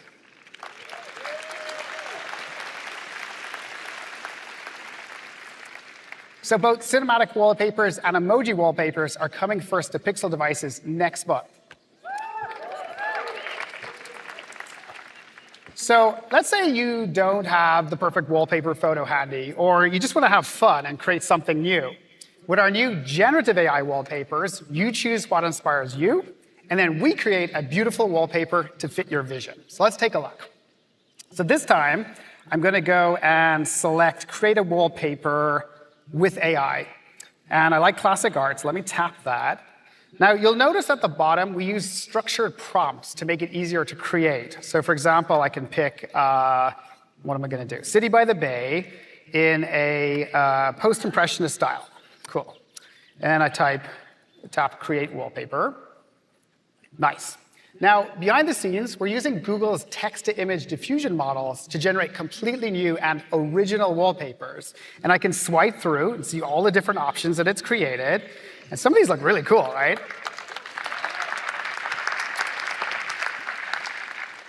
So let me pick this one. I like this one. So I'll select that, set the wallpaper, and then return home. Cool. So now, out of the billions of Android phones in the world, no other phone will be quite like mine. And thanks to Material U, you can see that the system's color palette is automatically adapted to match the wallpaper I created. Generative AI wallpapers will be coming this fall.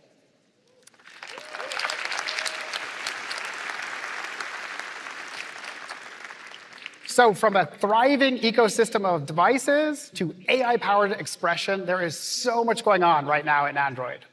OK, Rick is up next to show you how this Android innovation is coming to life in the Pixel family of devices. Thank you.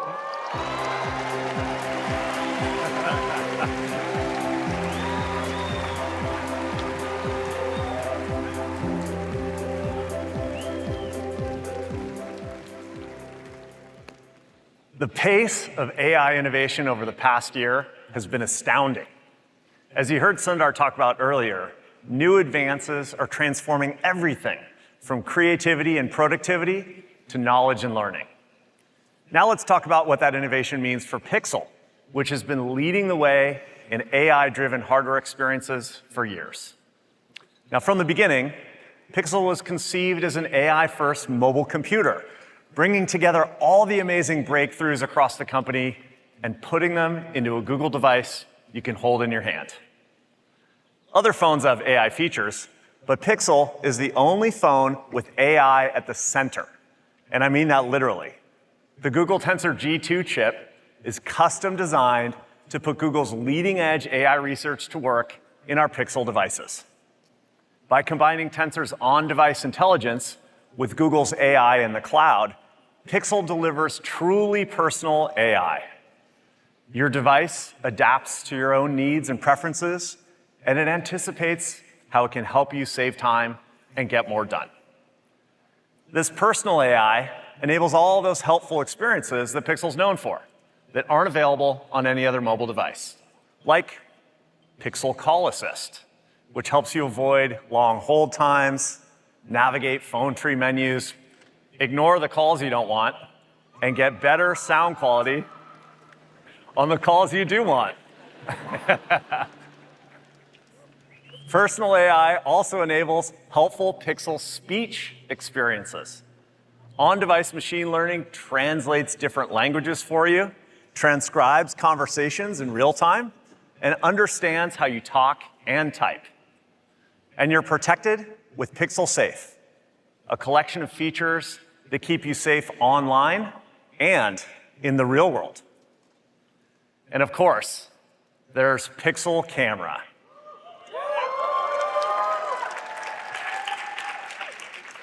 It understands faces, expressions, and skin tones to better depict you and the people you care about, so your photos will always look amazing. We're also constantly working to make Pixel Camera more inclusive and more accessible with features like Real Tone and Guided Frame.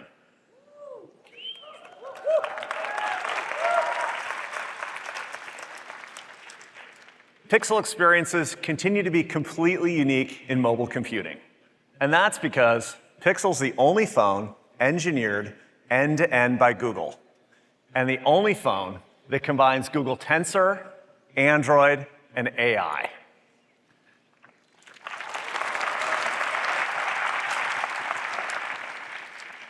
With this combination of hardware and software, Pixel lets you experience all those incredible new AI-powered features you saw today in one place. For example, the new Magic Editor in Google Photos that Sundar showed you, it'll be available for early access to select Pixel phones later this year, opening up a whole new avenue of creativity with your photos.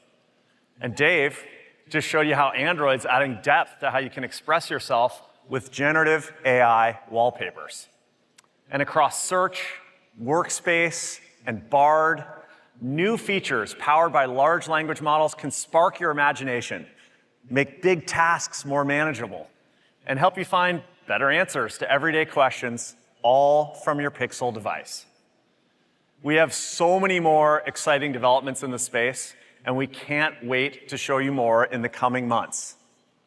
Now, it's probably no surprise that as AI keeps getting more and more helpful, our Pixel portfolio keeps growing in popularity. Last year's Pixel devices are our most popular generation yet, with both users and respected reviewers and analysts.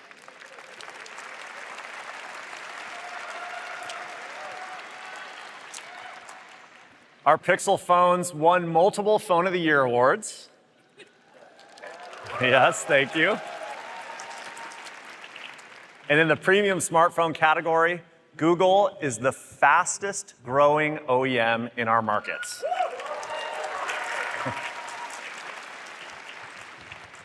One of our more popular products is the Pixel A series, which delivers incredible.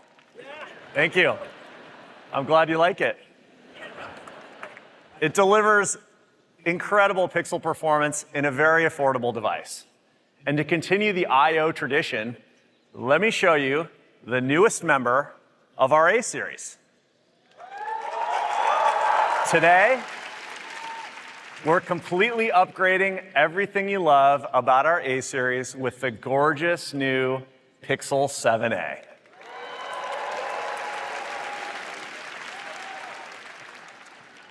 Like all Pixel 7 series devices, Pixel 7a is powered by our flagship Google Tensor G2 chip, and it's paired with 8 GB of RAM, which ensures Pixel 7a delivers best-in-class performance and intelligence.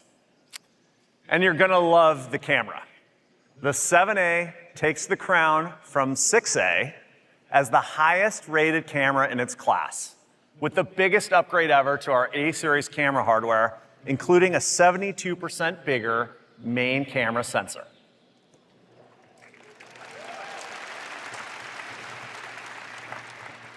Now here's the best part.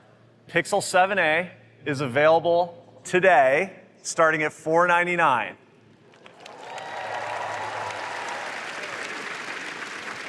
It's an unbeatable combination of design, performance, and photography, all at a great value.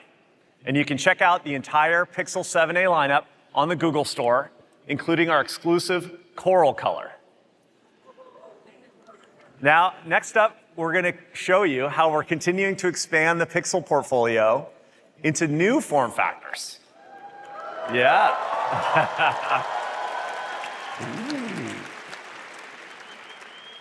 Like foldables and tablets. You can see them right there. It's a complete ecosystem of AI-powered devices engineered by Google. Here's Rose to show you what a larger screen Pixel can do for you.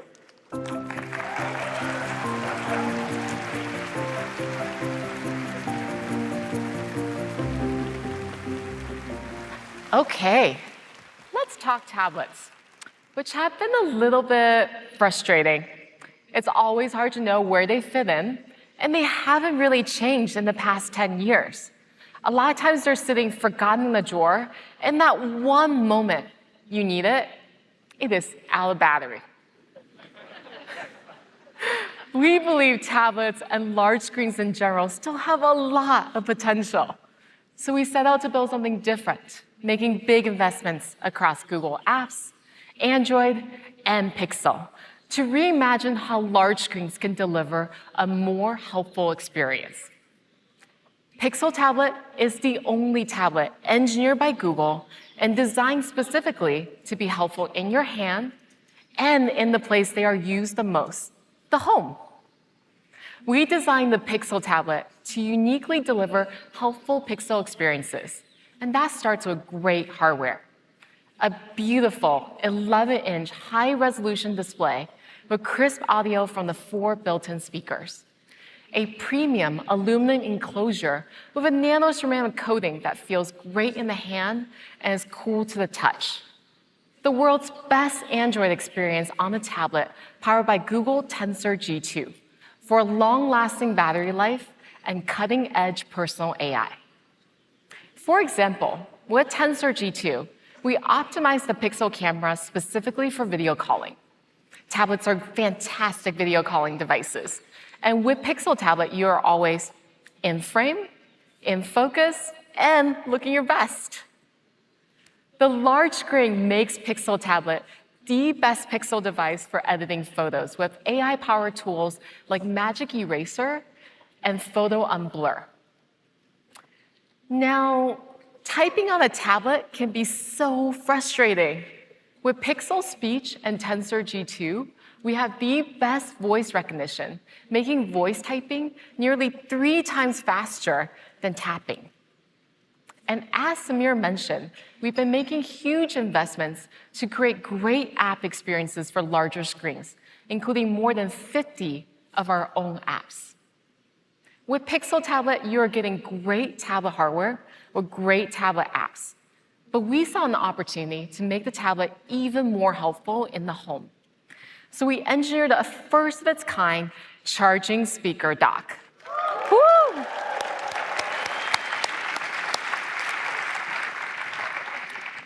It gives the tablet a home. And now you never have to worry about it being charged. Pixel Tablet is always ready to help 24/7. When it's docked, the new hub mode turns Pixel Tablet into a beautiful digital photo frame, a powerful smart home controller, a voice-activated helper, and a shared entertainment device. It feels like a smart display, but has one huge advantage. With the ultra-fast fingerprint sensor, I can quickly unlock the device and get immediate access to all my favorite Android apps. So I can quickly find the recipe with SciChef, or discover a new podcast on Spotify, or find something to watch with the tablet-optimized Google TV app. Your media is going to look and sound great with room-filling sound from the charging speaker dock. Pixel Tablet is also the ultimate way to control your smart home. And that starts with a new redesigned Google Home app. It looks great on Pixel Tablet, and it brings together over 80,000 supported smart home devices, including all of your Matter-enabled devices. We also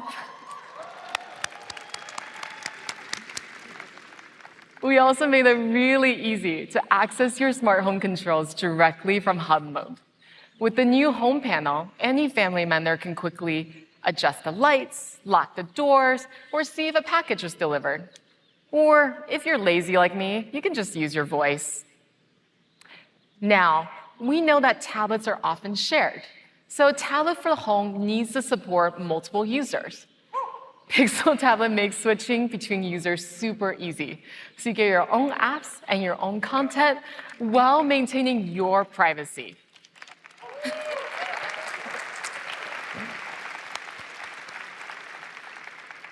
And my favorite part, it is so easy to move content between devices. Pixel Tablet is the first tablet with Chromecast built in. So with a few taps, I can easily cast some music or my favorite show from my phone to the tablet. And then I can just take the tablet off the dock and keep listening or watching all around the house. We designed a new type of case for Pixel Tablet that solves the pain of flimsy tablet cases. It has a built-in stand that provides continuous flexibility and is sturdy at all angles. So you can confidently use your tablet anywhere, on a plane, in bed, or in the kitchen. The case easily docks, so you never have to take it off to charge. It's just another example of how we can make the tablet experience even more helpful.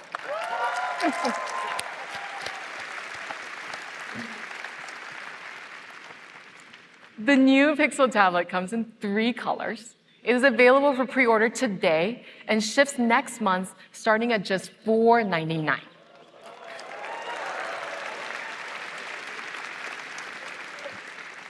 And the best part, every Pixel Tablet comes bundled with the 129 charging speaker dock for free.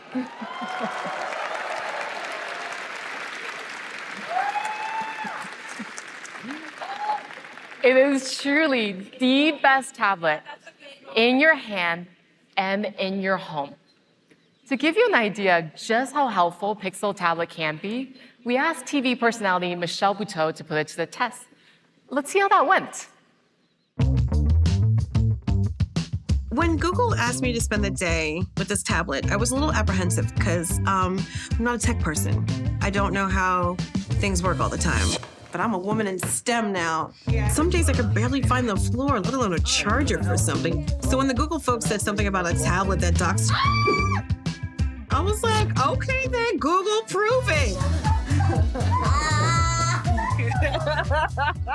I'm on average 2 to 5 meetings a day. Today I got stuck on all these features, honey, the 360 of it all. The last time I was around this much sand, some of it got caught in my belly button and I had a pearl 2 weeks later. Look, there's a bird. So this is what I loved about my me time today. 6 shows just popped up based off of my preferences. And they were like, hey, girl. I would have made it funnier, but that was good. My husband is actually a photographer, so I have to rely on him to make everything nice and pretty. But now, I love this picture of me and my son, but there's a boom mic there. Look, it's right here. You see this one? Get this mic. You see that? Magic eraser, like a circle or brush. I'm gonna do both. Boom! How cute is that? And so I hope not only you guys are happy with me reviewing this, but that you'll also give me one. Because, I mean, you're getting tired, right? You're not? Okay. Because I am.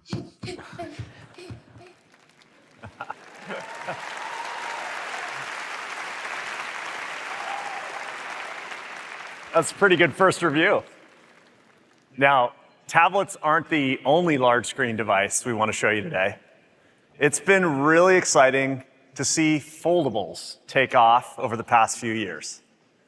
Android's driven so much innovation in this new form factor, and we see tremendous potential here. We've heard from our users that the Dream Foldable should have a versatile form factor, making it great to use both folded and unfolded. It should also have a flagship-level camera system that truly takes advantage of the unique design. And an app experience that's fluid and seamless across both screens. Creating a foldable like that, it really means pushing the envelope with state-of-the-art technology. And that means an ultra-premium $17.99 device. Now, to get there, we've been working closely with our Android colleagues to create a new standard for foldable technology. Introducing Google Pixel Fold.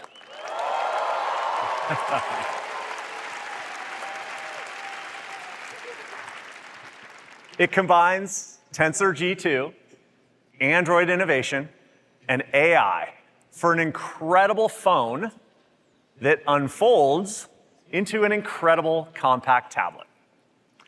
It's the only foldable engineered by Google to adapt to how you want to use it, with a familiar front display that works great when it's folded, and when it's unfolded, it's our thinnest phone yet, and the thinnest foldable on the market.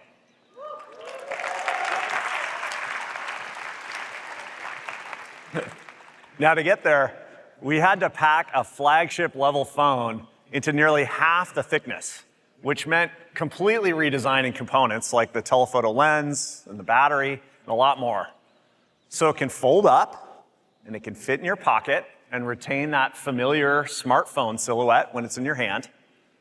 But Pixel Fold has 3 times the screen space of a normal phone.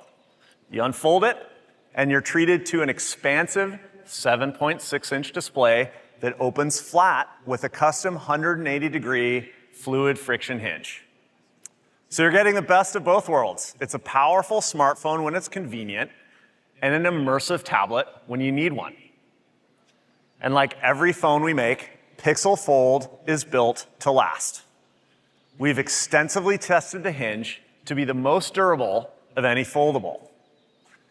Corning Gorilla Glass Victus protects it from exterior scratches, while the IPX8 water-resistant design safeguards against the weather. And as you'd expect from a Pixel device, Pixel Fold gives you entirely new ways to take stunning photos and videos with Pixel Camera. You put the camera in tabletop mode to capture the stars. And you can get closer with the best zoom on a foldable. And use the best camera on the phone for your selfies. The unique combination of form factor, triple rear camera hardware, and personal AI with Tensor G2 make it the best foldable camera system.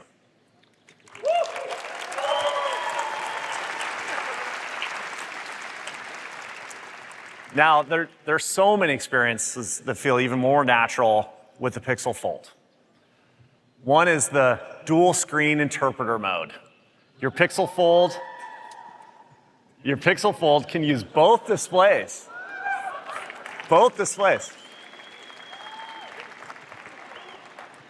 To provide a live translation to you and the person you're talking to. So it's really easy to connect across languages.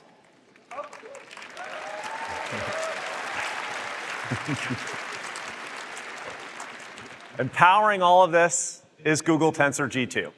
Pixel Fold has all the personal AI features you'd expect from a top-of-the-line Pixel device, including safety, speech, and call assist.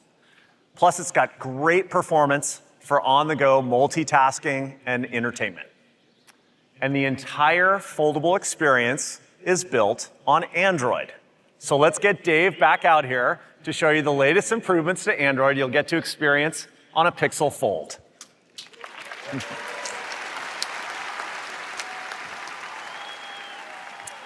All right, thanks, Rick. From new form factors and customizability to biometrics and computational photography, Android has always been at the forefront of mobile industry breakthroughs. And recently, we've been working on a ton of features and improvements for large screen devices like tablets and foldables. So, who thinks we should try a bunch of live demos on the new Pixel Fold? All right, let's do it. It starts the second I unfold the device with this stunning wallpaper animation. And the hinge sensor is actually driving the animation. And it's a subtle thing, but it makes the device feel so dynamic and alive. Yeah, I just love that. All right, so let's go back to the folded state. And I'm looking at Google Photos of a recent snowboarding trip. Now, the scenery is really beautiful, so I want to show you on the big screen. I just opened my phone, and the video instantly expands into this gorgeous full-screen view.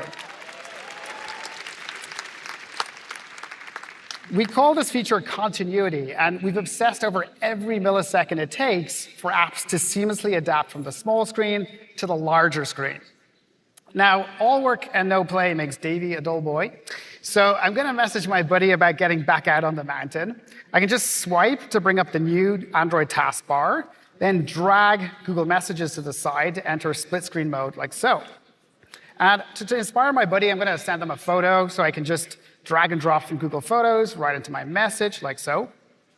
And thanks to the new Jetpack drag and drop library, this is now supported in a wide variety of apps, from Workspace to WhatsApp. You'll notice we've made a bunch of improvements throughout the OS to take advantage of the larger screen. So for example, here's the new split keyboard for faster typing. And if I pull down from the top, you'll notice the new two-panel shade showing both my notifications and my quick settings at the same time. Now, Pixel Fold is great for productivity on the go. And if I swipe up into Overview, you'll notice that we now keep the multitasking windows paired. And for example, I was working on a Google Docs and Slides earlier to prep for this keynote. And I think I've followed most of these tips so far, but I'm not quite done yet. I've been warned, by the way. Anyway, I can even adjust the split to suit the content that I'm viewing. And working this way, it's like having a dual monitor set up in the palm of my hand, allowing me to do two things at once. Which reminds me, I should probably send Rick a quick note. So I'll open Gmail. And I don't have a lot of time, so I'm going to use the new Help Me Write feature. So let's try this out. Don't cheer yet. Let's see if it works. OK, Rick. Rick, congrats on, what are we going to call this? Pixel Fold launch. Amazing with Android. OK. And then I probably should say Dave, not Andrew, Android. Dave. It's hard to type with all you people looking at me. All right. Now, by the power of large language models, allow me to elaborate. Dear Rick, congratulations on the successful launch of Pixel Fold. I'm really impressed with the device and how well it integrates Android. The foldable screen is a game changer, and I can't wait to see what you do with it next.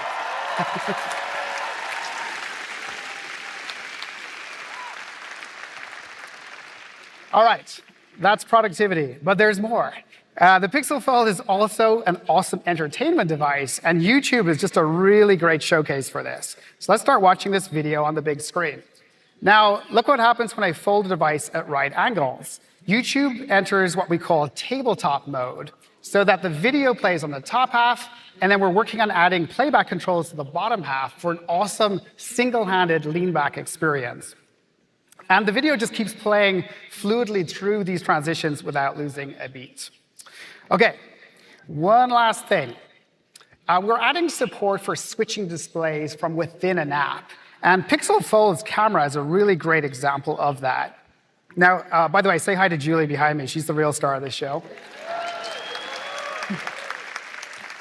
So Pixel Fold has this new button on the bottom right. So I'm going to tap this, and it means I can move the viewfinder to the outside screen.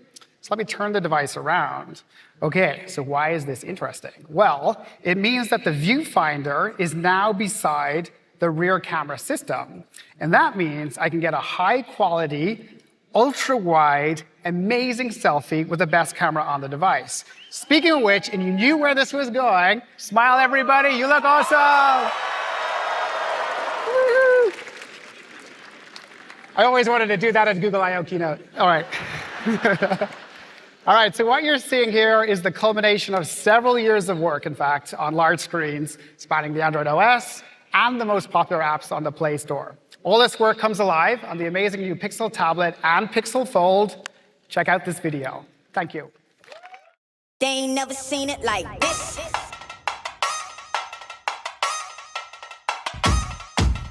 They ain't never seen it like this. This like this. This. Never seen it like this. This like this. They ain't never seen it like this.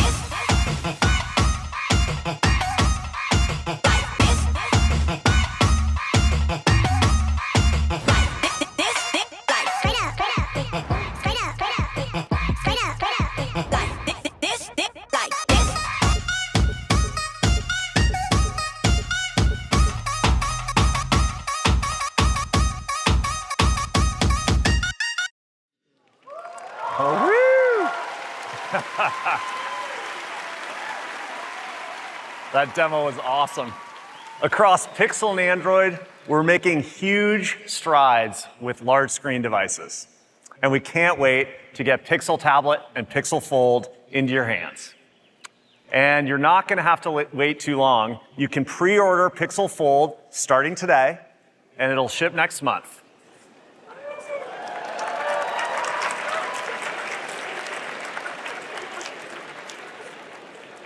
And you'll get the most out of our first ultra-premium foldable by pairing it with Pixel Watch. So when you pre-order Pixel Fold, you'll also get a Pixel Watch on us.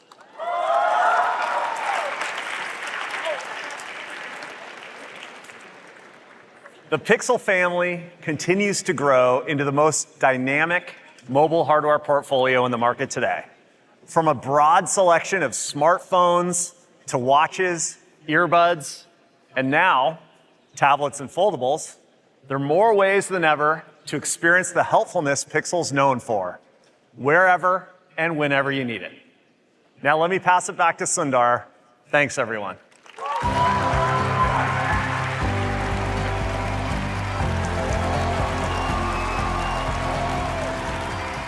Thanks, Rick. I'm really enjoying the new tablet and the first Pixel foldable phone. And I'm proud of the progress Android is driving across the ecosystem. As we wrap up, I've been reflecting on the big technology shifts that we've all been a part of. The shift with AI is as big as they come, and that's why it's so important that we make AI helpful for everyone. We are approaching it boldly with a sense of excitement, because as we look ahead, Google's deep understanding of information combined with the capabilities of generative AI, can transform search and all of our products yet again. And we are doing this responsibly in a way that underscores the deep commitment we feel to get it right. No one company can do this alone. Our developer community will be key to unlocking the enormous opportunities ahead. We look forward to working together and building together. So on behalf of all of us at Google, thank you and enjoy the rest of I/O.